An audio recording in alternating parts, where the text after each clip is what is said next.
Okay, for 11.5, we are talking about the multiplication laws for dependent events. So let me use a daily life example. Now let's say for our S5,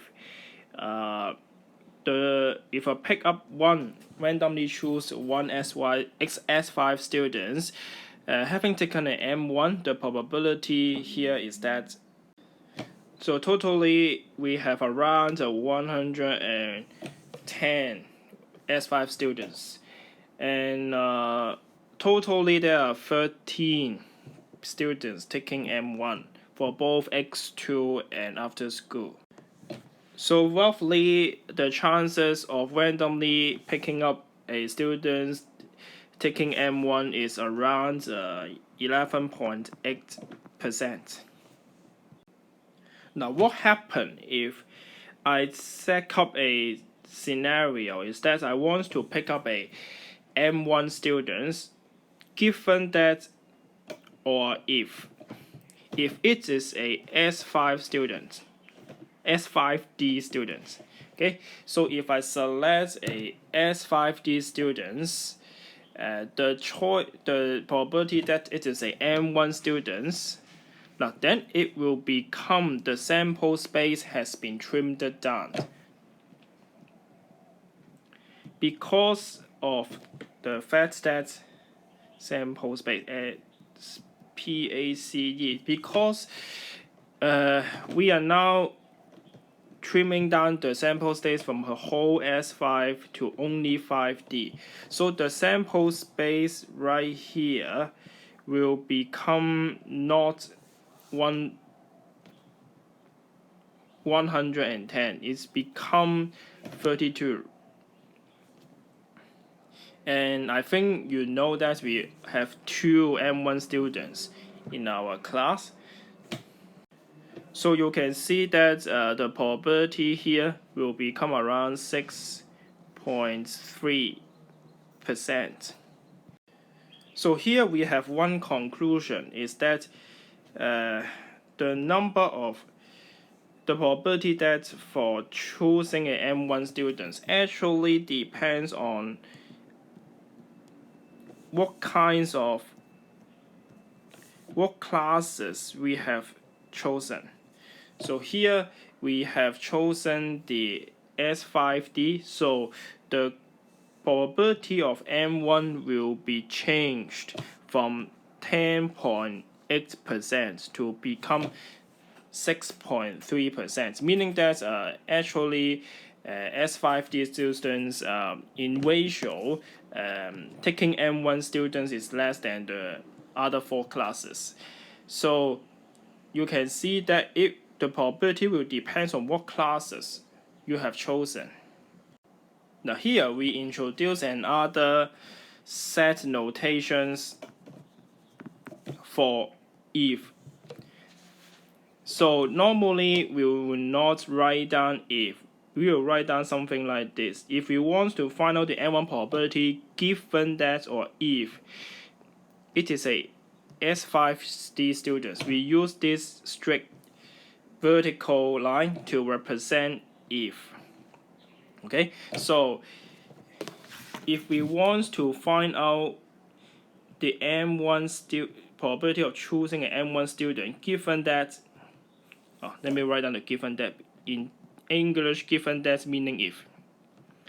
So given that it is not S5D student, so then the probability will become so simply 110 minus the 32, it will become 17.8, and then the numerator will be the 13 minus 2, so that will be 11, and then the probability will become 14.1%.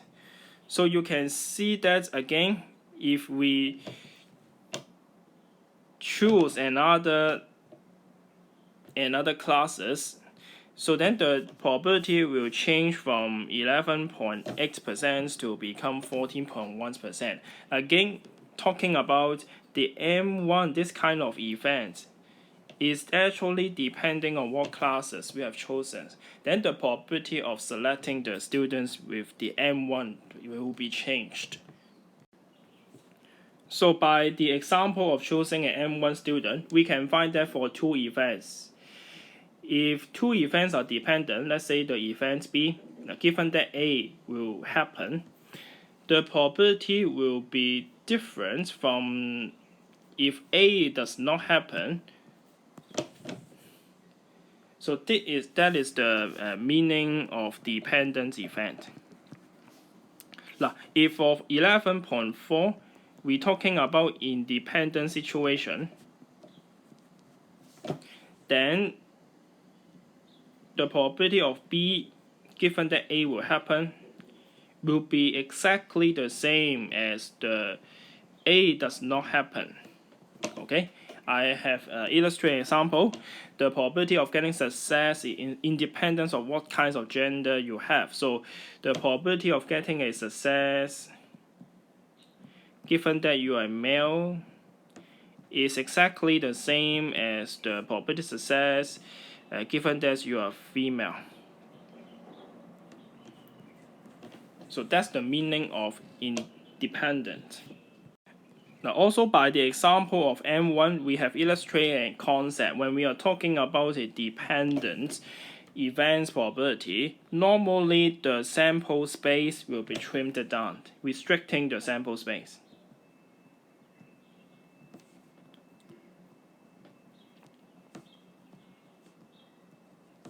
For example, in the M1 example, we have trimming down the sample size from 110 for the whole S5 students to the only 5D students, only 32.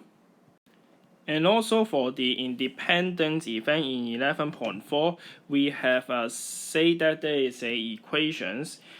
If A and B both needs to happen together, the probability is simply, because it's n, so we multiply the both probability for independent event.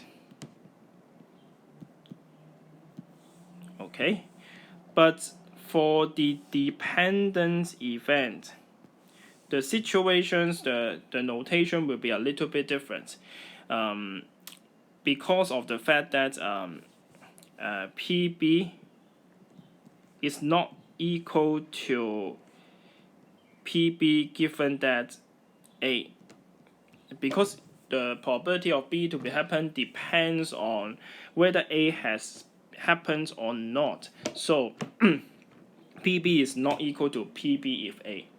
So the equation will change a little bit. So PA and B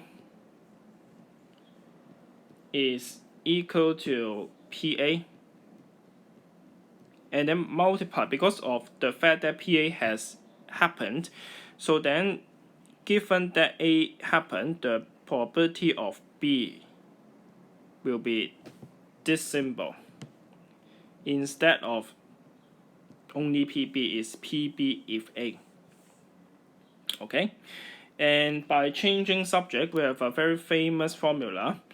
We will sometimes use in core math, but normal we have frequently used in M1, but just want to introduce right here. So change the subject from PA and B to PB if A, then the equation will become PA and B over PA.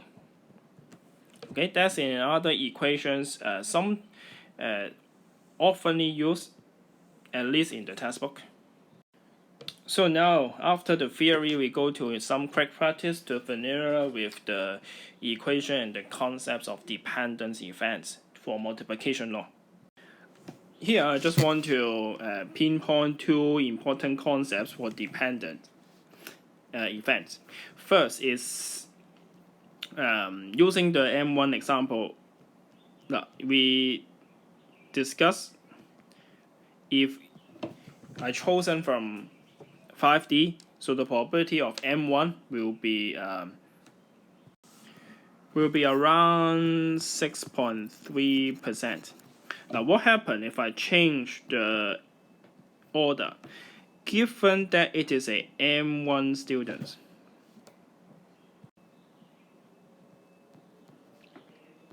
the number of the probability that this is a 5D.